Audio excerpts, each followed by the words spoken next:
Welcome to our channel. Today we how to register with Coinbase Advanced for tax report exports, detailed guide step by step clearly.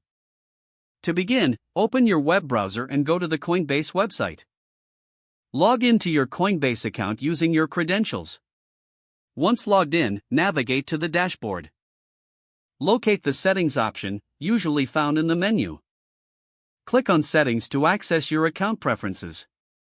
In the Settings menu, find the Advanced Trade tab. Select Advanced Trade to proceed. Next, look for the Tax Reports section within the Advanced Trade interface. Click on Tax Reports to open the export options. Choose the date range for which you want to generate the report. Select the appropriate account if you have multiple accounts linked. Now, click on the Generate Report button. Wait for the report to be generated. This may take a few moments. Once the report is ready, you will see a download link. Click the download link to save the report to your device.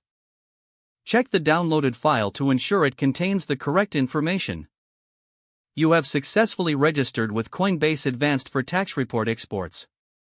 If the page does not load, refresh the browser or try again in a private or incognito window.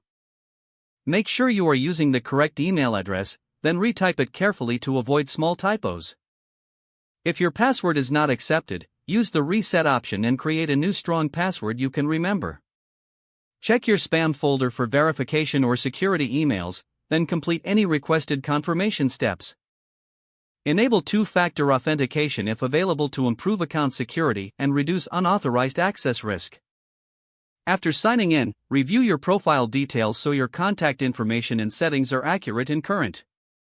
If you see an error message, note it down and try again after restarting your device and internet connection. Log out when you finish, especially on shared devices, to keep your account and payment information secure.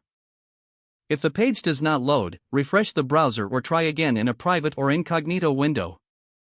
Make sure you are using the correct email address, then retype it carefully to avoid small typos. If your password is not accepted, use the reset option and create a new strong password you can remember. Don't forget to like this video and subscribe to our channel for more step-by-step tech guides.